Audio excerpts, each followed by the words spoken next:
queen led an army with her lover against her own husband, the king. A long-dead pope was dug up, dressed in robes, and put on trial by his successor. Two French princesses were accused of having steamy affairs with knights in a Parisian tower.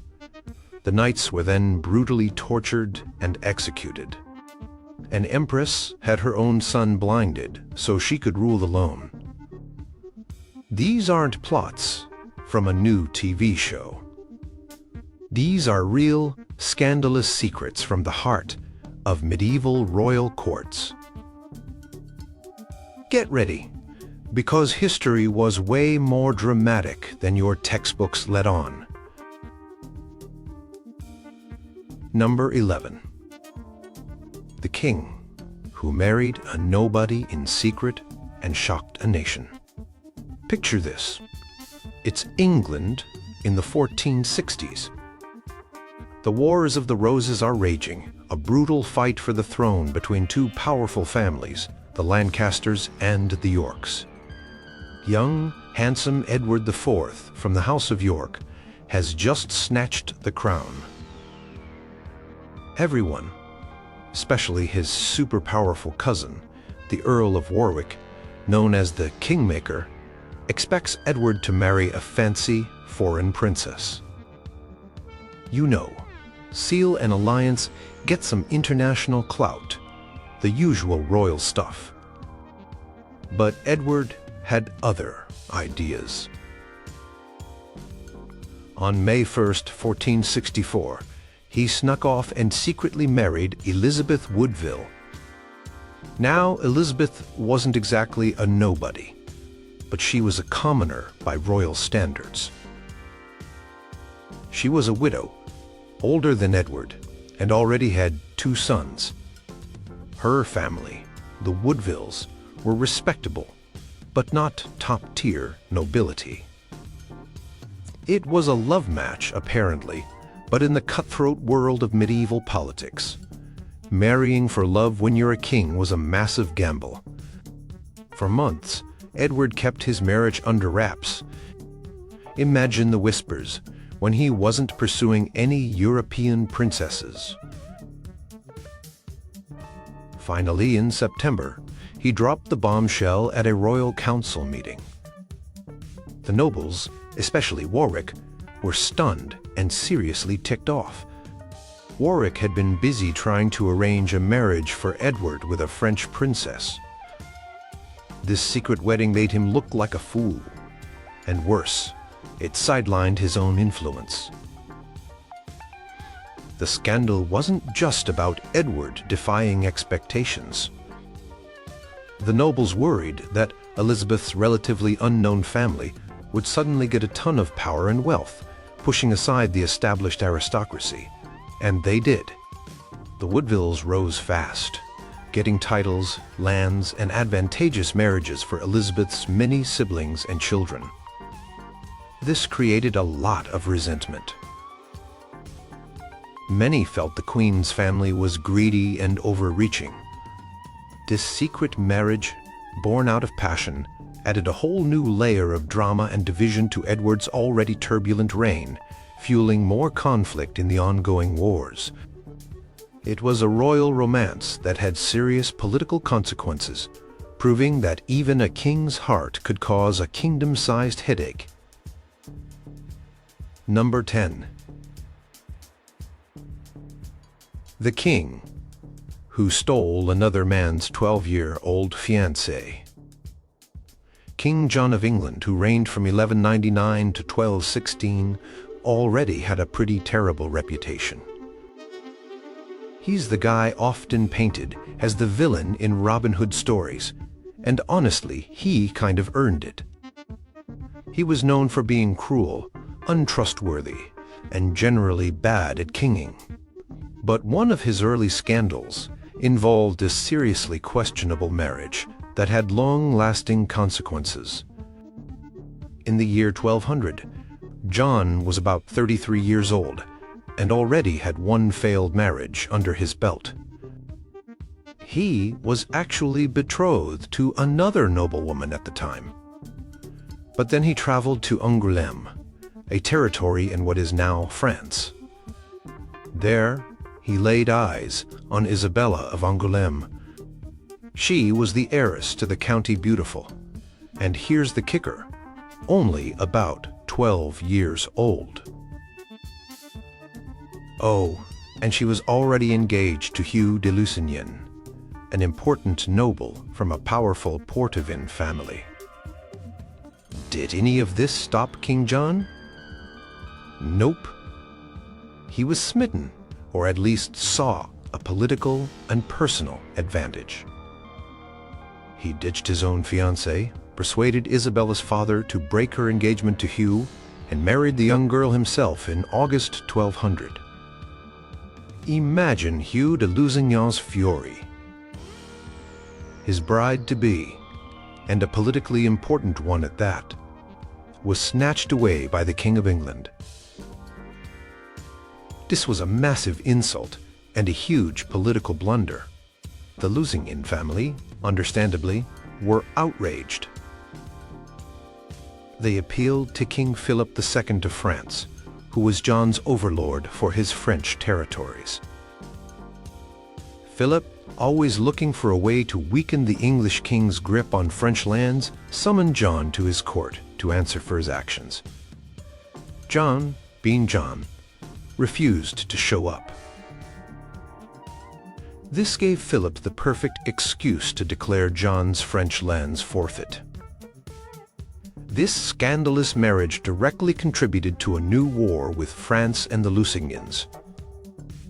Over the next few years, John lost vast swaths of his continental territories, including Normandy, Anjou, and Maine, lands his ancestors had fought hard to gain and keep.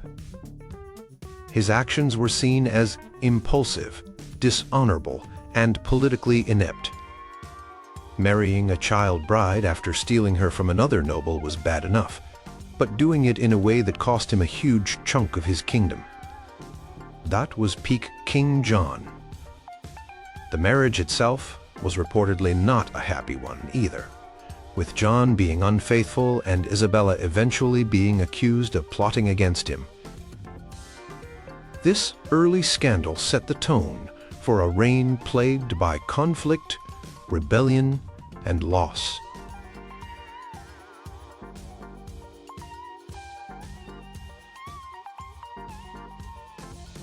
The king, with 2 wives and a trail of blood.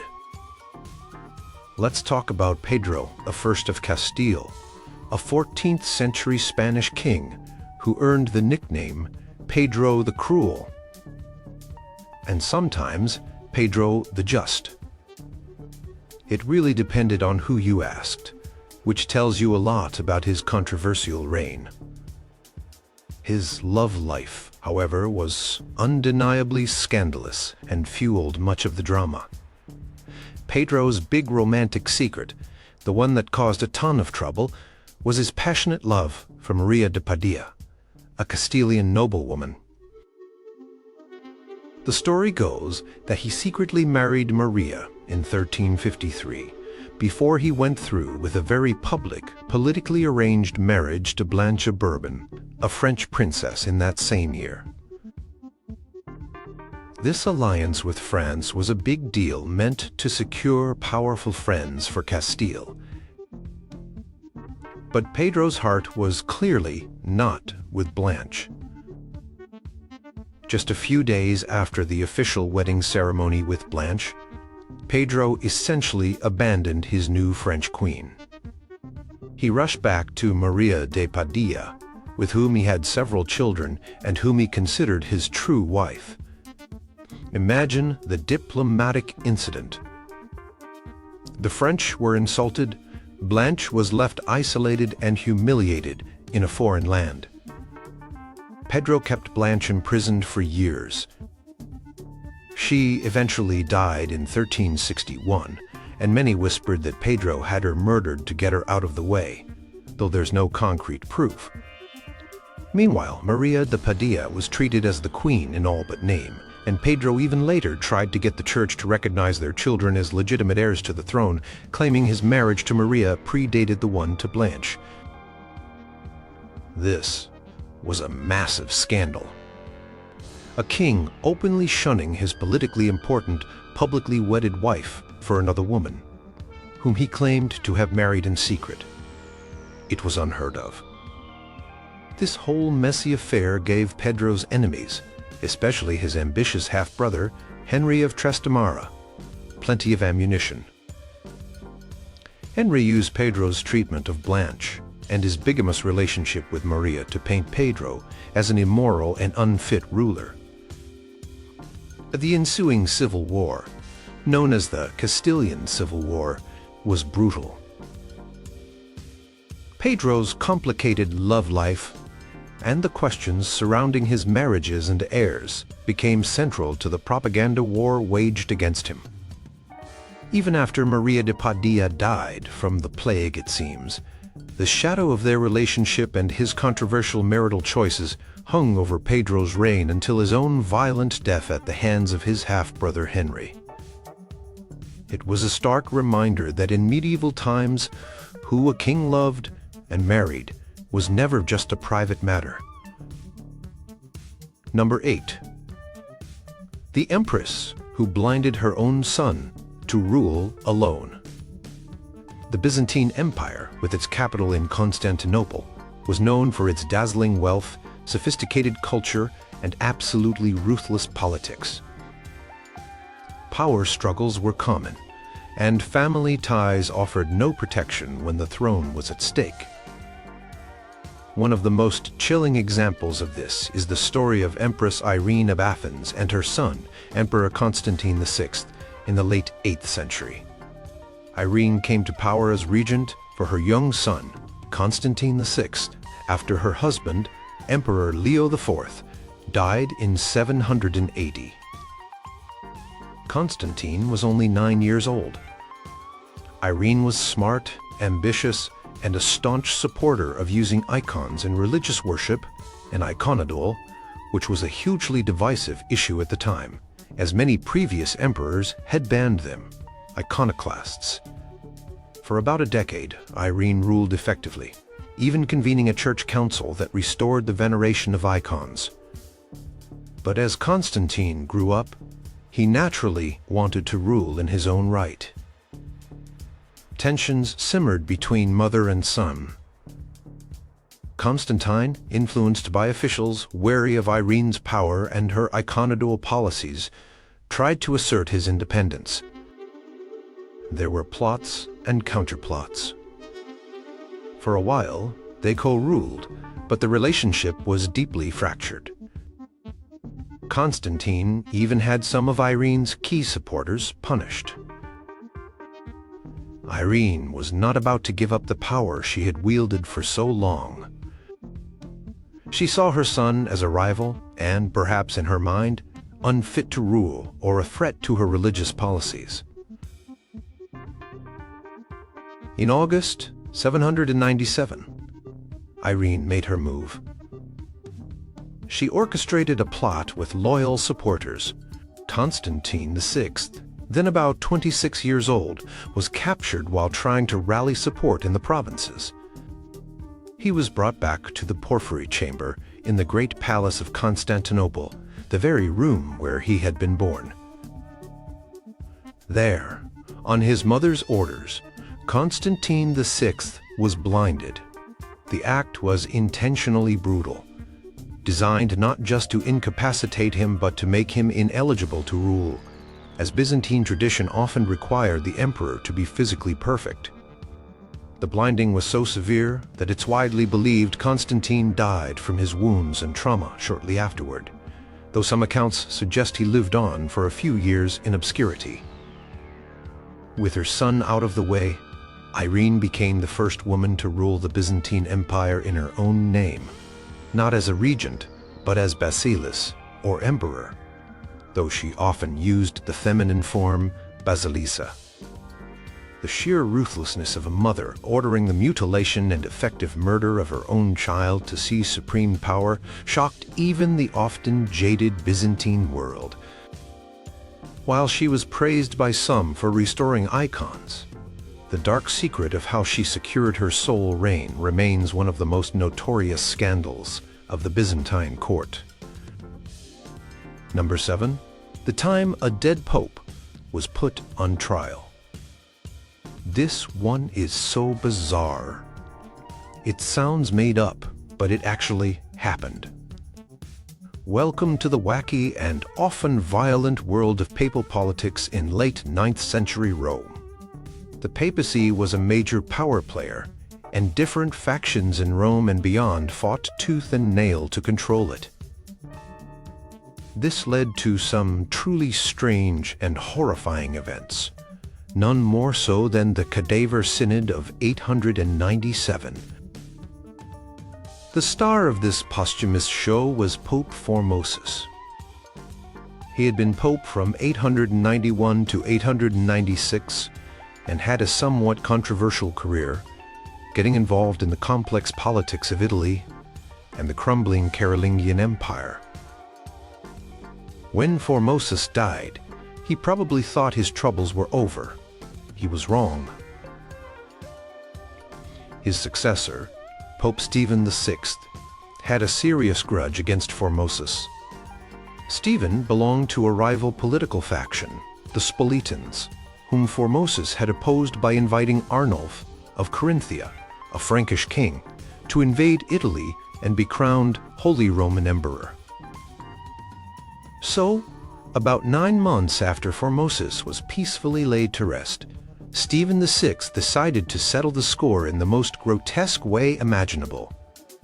He ordered Formosus's corpse to be exhumed. The rotting body was dressed in full papal vestments, propped up on a throne in the Basilica of St. John Lateran, and put on trial.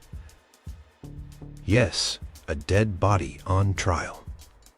A young deacon, trembling with fear, was appointed to speak for the deceased Formosus, answering the charges leveled by Stephen VI. The charges against Formosus included perjury, serving as a bishop in more than one diocese against canon law. He had been Bishop of Porto before becoming Pope of Rome, and illicitly coveting the papacy. Unsurprisingly, with the defendant being well dead, and Pope Stephen VI acting as prosecutor and judge, Formosus was found guilty. The verdict was followed by a gruesome punishment. The papal robes were stripped from the corpse. The 3 fingers of his right hand, the ones he would have used for blessings, were hacked off. His papal acts and ordinations were declared null and void, which caused chaos, as many priests and bishops suddenly found their positions invalid. Finally, the mutilated corpse of Pope Formosus was initially buried in a common grave, then allegedly dug up again and thrown into the Tiber River. Fishermen later reportedly recovered the body. The Cadaver Synod was so outrageous that it caused a public uproar in Rome. Pope Stephen VI himself didn't last long. Later that same year, he was overthrown, imprisoned, and strangled. The macabre trial of a dead pope stands as a shocking testament to the brutal power struggles and bitter rivalries that could turn the heart of Western Christendom into a scene of medieval horror. Number 6. The king who thought he was made of glass. Imagine a powerful king in charge of a major European nation during a time of war, suddenly losing his mind. That was the tragic reality for King Charles VI of France, who reigned from 1380 to 1422.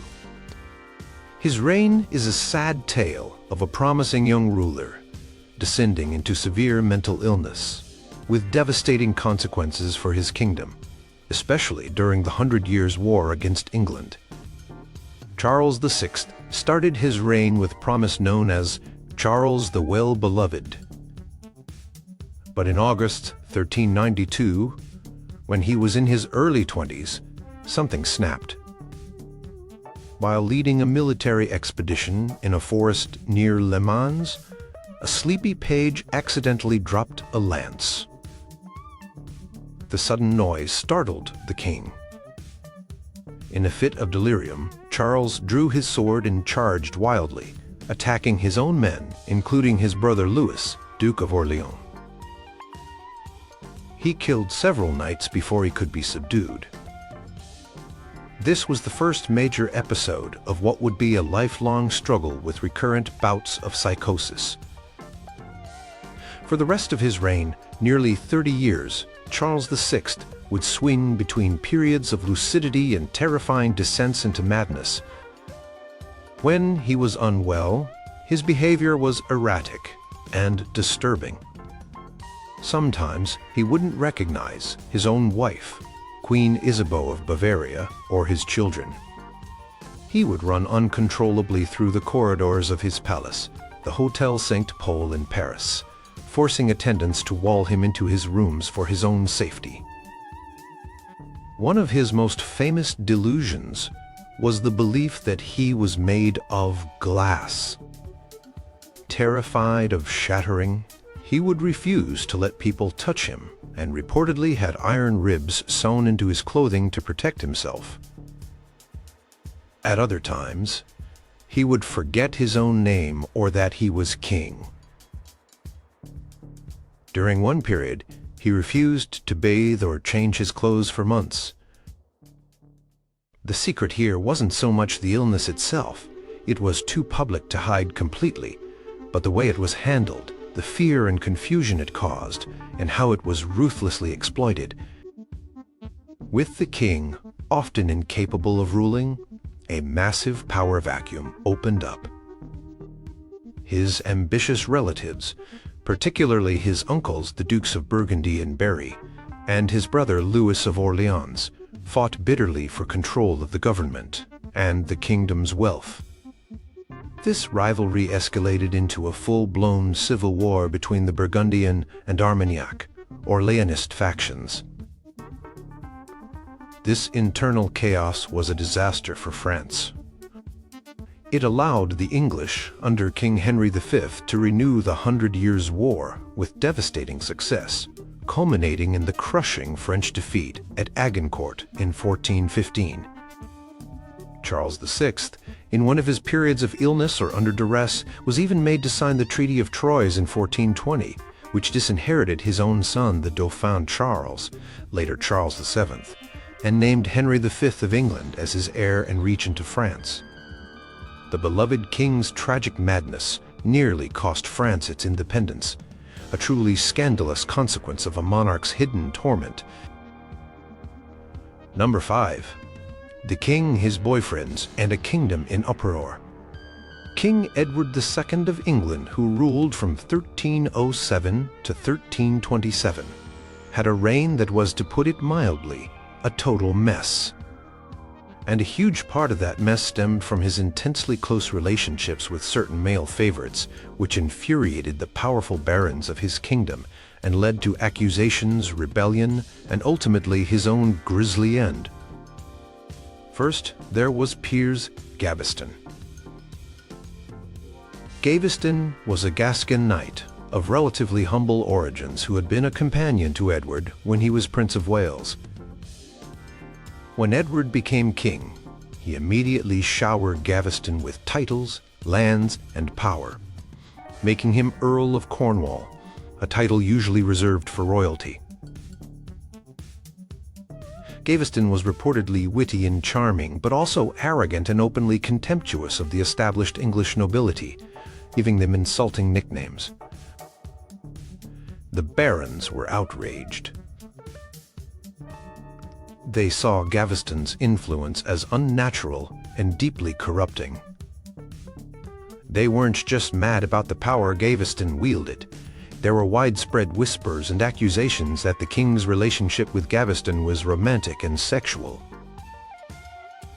While we can't know for sure from this distance, the intensity of Edward's affection and the barons' reactions strongly suggest it was more than just friendship. The barons forced Edward to banish Gaveston multiple times, but each time the king, lovesick and defiant, would find a way to bring him back. This cycle of banishment and return favor, and outrage dominated the early years of Edward's reign. Finally, in 1312, a group of rebellious barons led by Thomas, Earl of Lancaster, Edward's cousin, captured Gaveston, and, after a summary trial, had him executed. Edward was devastated and never forgave those responsible. After Gaveston's death, it wasn't long before Edward found a new favorite, Hugh Despenser the Younger. The pattern repeated itself. Despenser, along with his father, Hugh Despenser the Elder, rapidly accumulated immense wealth and power, ruthlessly exploiting their position and alienating pretty much everyone, including Edward's wife, Queen Isabella. Again, the relationship between Edward and Hugh Despenser the Younger was seen as overly intimate and improper, fueling resentment and accusations of sodomy, which was a severe sin and crime at the time. The Despensers' greed and tyranny became unbearable for many, including Queen Isabella. She eventually went to her native France, refused to return, and took a lover, Roger Mortimer, an exiled enemy of the Despensers and Edward. Together, Isabella and Mortimer plotted their revenge. The secret of Edward's intense, exclusive, and very public favoritism, which many interpreted as homosexual relationships, was a massive scandal. It wasn't just about who the king might be sleeping with. It was about how these relationships led to gross misgovernance, corruption, and the alienation of the entire political class. This ultimately led to Edward II's downfall, deposition, and a very mysterious and likely violent death. His inordinate affections became a key justification for why he was unfit to rule. Number 4. The Queen they called mad and locked away for decades. Joanna of Castile, or Juana la Loca. Joanna the Mad, as she's infamously known, was born into incredible power. She was the daughter of the legendary Ferdinand II of Aragon and Isabella, the first of Castile, the Catholic monarchs, who unified Spain and funded Columbus. Joanna was set to inherit a vast kingdom. Yet, she spent most of her adult life imprisoned, her sanity questioned, while others ruled in her name. The scandalous secret here is whether she was truly mad or if her powerful male relatives deliberately painted her as such to steal her crown. Joanna's story is undeniably tragic. In 1496, she was married off to Philip the Handsome, Duke of Burgundy, a Habsburg prince. By all accounts, Joanna fell deeply and passionately in love with Philip. He, however, was known for his good looks, charm, and rampant infidelity, which reportedly drove Joanna into fits of intense jealousy and despair. Her behavior, even early on, was described as erratic and possessive. Things took a darker turn after her mother. Isabella I died in 1504, making Joanna Queen of Castile. Her husband Philip and her father Ferdinand immediately began to vie for control of Castile, using Joanna as a pawn. Philip, eager to rule, spread rumors of Joanna's instability. The real crisis hit when Philip died suddenly in 1506 at the age of just 28. Joanna was devastated. Her grief was extreme and public. The most famous and possibly exaggerated stories tell of her refusing to leave Philip's coffin, ordering it opened repeatedly so she could see him, and traveling with his decaying body across Castile for months, allegedly only at night, and forbidding other women from approaching the corpse. This behavior, whether born of profound grief, genuine mental illness, or a combination, gave her father Ferdinand the pretext he needed. He declared Joanna unfit to rule due to her infirmity, and had her confined to the royal palace in Tordesillas in 1509. She would remain there a prisoner for over 45 years, until her death in 1555. After Ferdinand's death, Joanna's own son Charles, later Holy Roman Emperor Charles V, co-ruled with her in name but kept her locked away. He visited her rarely. While confined, Joanna was reportedly neglected, sometimes lived in squalor, and her mental and physical health deteriorated. There were moments when she seemed lucid and protested her imprisonment, but her pleas were ignored. So, was Joanna truly mad? It's impossible to diagnose her retrospectively. She may have suffered from a genuine mental illness, perhaps schizophrenia, depression, or bipolar disorder, exacerbated by the deaths of loved ones, an unfaithful husband, and the immense pressures of her position. However, it's also undeniable that her powerful husband, father, and son all had strong political motivations to exaggerate or even fabricate her instability to justify seizing her power and ruling in her stead. The madness of Queen Joanna became a convenient narrative. The tragic secret is that we'll never fully know the extent to which her suffering was a genuine affliction or a cruel political strategy. But either way, a queen lost her freedom and her kingdom behind the walls of a lonely castle. Number 3. The little princes who vanished from the tower. This is one of history's most enduring and chilling mysteries. What happened to the princes in the tower? The story unfolds in England in 1483, a year of dramatic upheaval. King Edward IV, who had fought so hard for his crown in the Wars of the Roses, died suddenly, leaving his throne to his eldest son, 12-year-old Edward V, the young king's uncle Richard, Duke of Gloucester. Edward IV's younger brother was named Lord Protector, tasked with guiding the boy king until he came of age. At first, things seemed to be proceeding normally. Young Edward V was brought to London to prepare for his coronation and was lodged in the Tower of London. Now the Tower wasn't just a grim prison back then. It was also a royal palace and a fortress, a secure place for a young king. Soon after, Richard of Gloucester had Edward V's younger brother, 9-year-old Richard, Duke of York, join him in the Tower, supposedly for his safety and companionship. But then, the plot thickened dramatically. Richard of Gloucester began to make moves that suggested he wanted the crown for himself. A clergyman, Ralph Shaw, preached a sermon claiming that King Edward IV's marriage to Elizabeth Woodville, the boy's mother, had been invalid because Edward IV had supposedly been pre-contracted to marry another woman, Lady Eleanor Butler. If this were true, it would mean Edward V and his brother Richard were illegitimate and therefore had no claim to the throne. Conveniently for Richard of Gloucester, Parliament was persuaded by these arguments. An act called Titulus Regius was passed, officially declaring the two princes illegitimate. This cleared the way for Richard, Duke of Gloucester, to be crowned King Richard III on July 6, 1483.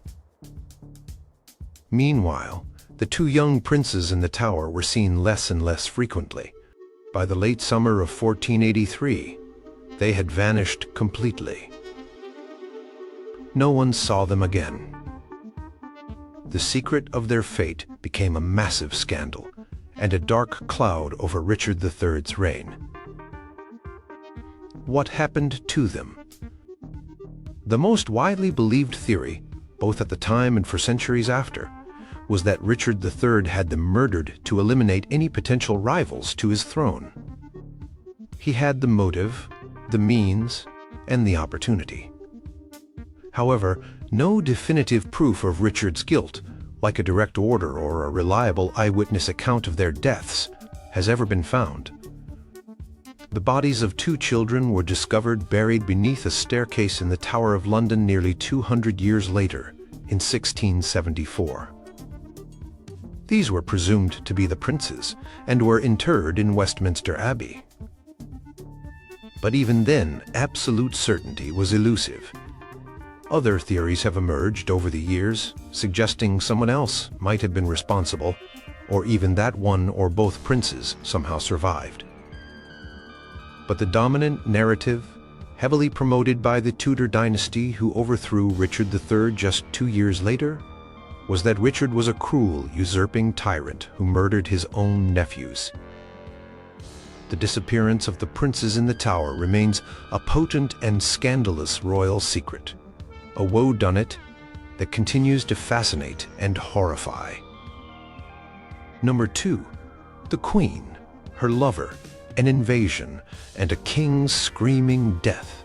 This is a tale of a spurned queen, a desperate king, forbidden love, and a brutal grab for power that changed the course of English history. Meet Isabella of France, sometimes called the She-Wolf of France, and her husband, King Edward II of England, whose reign in the early 14th century was already on shaky ground. Isabella was the daughter of the powerful King Philip IV of France. Her marriage to Edward II was meant to be a strategic alliance. But Edward II notoriously neglected Isabella, showering affection, power, and wealth on his male favorites, first Piers Gaveston and later Hugh Despenser the Younger and his father. The Despensers in particular were greedy and tyrannical, and they made a powerful enemy in Queen Isabella, whose lands and influence they sought to curtail. She felt humiliated and isolated. The breaking point came in 1325. Isabella was sent to France, supposedly to negotiate a peace treaty with her brother, King Charles IV of France, concerning disputes over English territories in Gascony. Once in France, Isabella refused to return to England as long as the Despensers held power. And it was here in her native land that she found a powerful ally, and by all accounts, a lover, Roger Mortimer. Mortimer was an English nobleman who had been imprisoned by Edward II for opposing the Despensers, but had managed to escape to France. He was Nadic, ambitious, and shared Isabella's hatred for Edward's favorites. Together, Isabella and Mortimer became the nucleus of a growing band of English exiles and dissidents. They began to plot. The secret of their affair was probably not very secret among the French court, but it was certainly scandalous. More scandalous still was what they did next. They raised a mercenary army, secured loans, and in September 1326, Isabella and Mortimer launched an invasion of England. Their landing was largely unopposed. Many English nobles, fed up with Edward II and the Despensers, flocked to Isabella's banner. She portrayed herself as a wronged wife seeking to rid the kingdom of corrupt advisors, not to overthrow the king, at least not initially. Edward II's regime crumbled with astonishing speed. The Despensers' father and son were captured, subjected to horrific and theatrical executions, hanged, drawn, and quartered, and Edward II himself was captured and forced to abdicate the throne in January 1327 in favor of his young son, Edward III, who was only 14, meaning Isabella and Mortimer would rule as regents. But what to do with the deposed King Edward II? He was imprisoned in Berkeley Castle. And here, the story takes its darkest and most scandalous turn. In September 1327, it was announced that Edward II had died. The official cause was natural causes, but few believed it. Rumors swirled that he had been murdered on the orders of Isabella and Mortimer to prevent any chance of his restoration. The most infamous, though historically debated, story is that he was killed by having a red-hot poker inserted into his anus, a method supposedly chosen to leave no external marks of violence, and perhaps as a symbolic punishment for his alleged homosexual relationships. While the exact method of his death is uncertain, the screams reportedly heard from the castle that night suggest it was not peaceful. A queen leading an invasion against her husband, deposing him, ruling with her lover, and very likely having the former king murdered. It was the ultimate medieval royal scandal, a shocking betrayal that reverberated through the courts of Europe. Number 1. The royal wives, their knightly lovers, and the Tower of Shame. The Tour de Nasal affair is like a medieval soap opera, packed with illicit romance, royal betrayal, brutal punishment, and serious dynastic consequences. It all went down in the French royal court in 1314, during the reign of King Philip IV, known as Philip the Fair, though his actions here were anything but fair to those involved. The main players were 3 of the highest-ranking women in the kingdom, Philip IV's daughters-in-law. First, Margaret of Burgundy, wife of Louis, Philip's eldest son and heir, the future king, Louis X. Second, Franche of Burgundy, wife of Charles, Philip's youngest son, the future King Charles IV. Third, Joan II, Countess of Burgundy, who was married to Philip IV's middle son, the future King Philip V. Joan was also Blanche's sister. The bombshell accusation came from a rather surprising source. Isabella of France, King Philip IV's own daughter, who was married to King Edward II of England. Yes, the same Isabella who later had her own massive scandal. During a visit to Paris, Isabella supposedly became suspicious. She allegedly gave embroidered purses to her sisters-in-law, and later saw those same purses in the possession of 2 handsome young knights, brothers Philippe d'Aunay and Gauthier d'Aunay. According to the accusations that followed, Margaret of Burgundy and Blanche of Burgundy had been carrying on adulterous affairs with the d'Aunay brothers for some time. Their secret rendezvous spot? The Tour de Nasal, a guard tower on the banks of the Seine in Paris. Joan of Burgundy, Blanche's sister and wife of the middle prince, was accused either of knowing about the affairs and keeping them secret, or even of participating in similar misconduct, though accounts vary on her level of involvement. King Philip IV was not a man to be trifled with. He was known for his piety, his ruthlessness — he had destroyed the Knights Templar just a few years earlier — and his icy demeanor. When the accusations were brought to him, his reaction was swift and brutal. The d'Aunay brothers were arrested and interrogated, likely under severe torture. They confessed to the affairs. Their punishment was horrific, even by medieval standards, clearly designed to make an example of them. Philippe and Gauthier d'Aunay were publicly flayed alive, then castrated, then drawn and quartered, their limbs tied to horses and pulled apart, and finally, their mangled remains were hanged on gibbets. It was an agonizing and humiliating end. The royal princesses faced their own trials. Margaret of Burgundy and Blanche of Burgundy had their heads shaved, a mark of shame. They were tried before the Paris Parlement and found guilty of adultery. Both were sentenced to life imprisonment. Margaret was sent to the grim Chateau Gaillard, where she died in 1315 under harsh conditions, possibly even murdered. Blanche was also imprisoned in Chateau Gaillard for many years. After her husband Charles became king, he managed to get their marriage annulled, and Blanche was eventually allowed to retire to a nunnery, where she died decades later.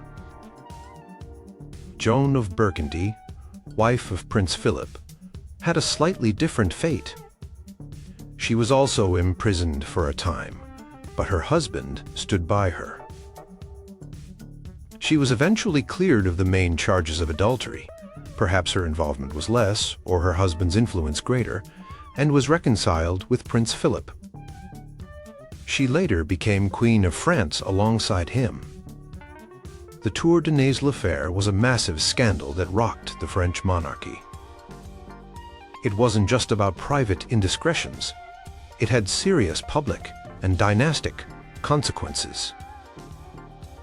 The legitimacy of any children born to Margaret and Blanche was now deeply suspect.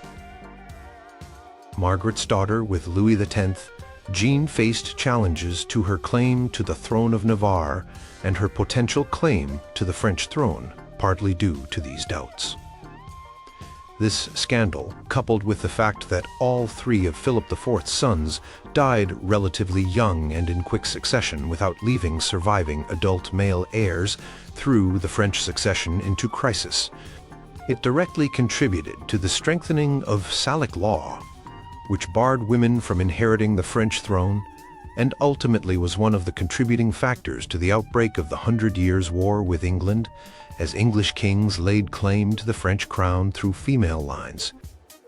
It was a stark reminder that in the high-stakes world of medieval royalty, a secret affair could bring down more than just the lovers involved. It could shake the very foundations of a kingdom.